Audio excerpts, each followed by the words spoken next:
the word marathon, what comes to your mind?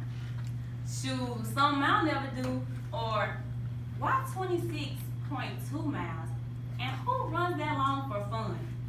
Or whose idea was this? A lot of for whys and what fors, right?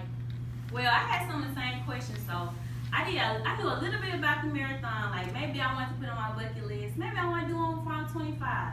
But I wanted to further educate myself on it, as I am one of those crazy people who likes to run. The idea of the marathon spurred from the tales of a Trek-to-Shout victory. It was later added to the Olympics and has traversed through history to become a well sought after athletic trophy. This 26.2-mile journey was birthed from the legend of an Athenian runner whose only job was to shout victory, the victory of Greece over the Persians. Persia invaded Greece in the year 490 BC, and Athens was called to fight. After the Persians were defeated on the battlefield of Marathon, according to Funk and Wagnall's New World Encyclopedia, this Athenian runner ran approximately 40 kilometers or 25 miles from the battlefield of Marathon all the way down to Athens to deliver the news of victory to the anxious Athenians. According to legend, after this dramatic proclamation of victory, our messenger, not exactly in preseason shape, kneeled over and died.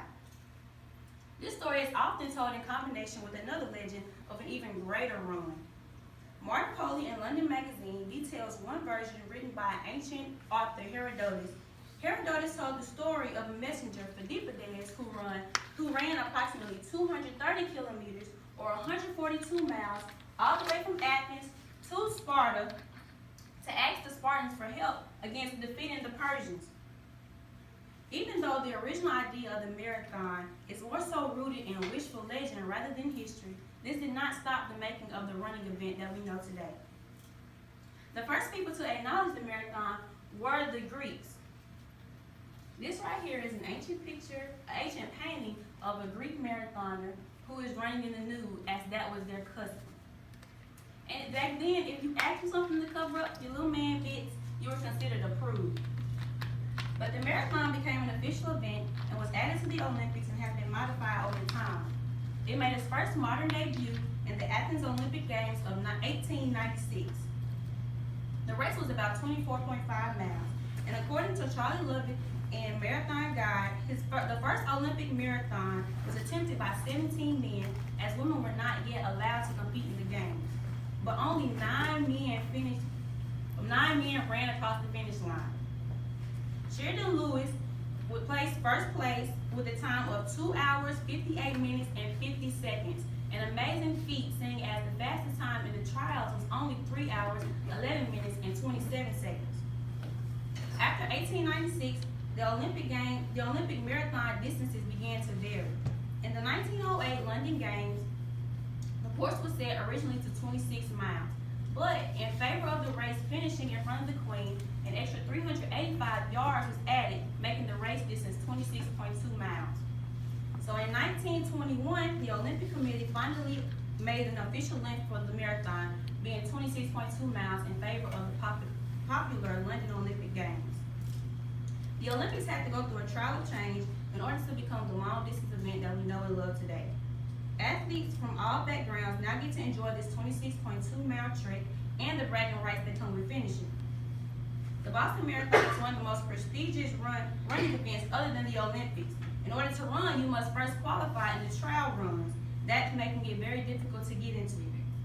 Marilyn Bevins became the first African-American woman to run the Boston Marathon. She became the first African-American world-class female marathoner.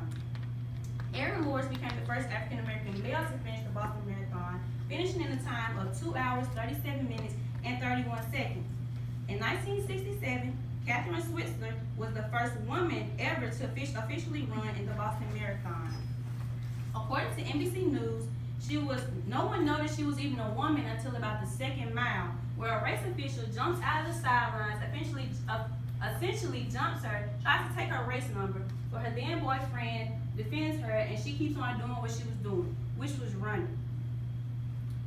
She was at the finish line. She was then harassed by news reporters saying, "Real women don't run." And she was later told by the Athletic Federation that she could no longer run. So She started her own running club, which eventually grew to millions of women nationwide. She then took this organization to the Olympic Committee and got the women's marathon event added to the Olympics.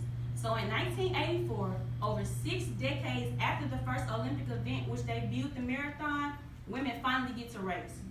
The first woman to ever finish the Olympic marathon, her name was Joan Benoit, who finished with a time of 2 hours, 24 minutes, and 52 seconds, several hundred meters in front of the competition.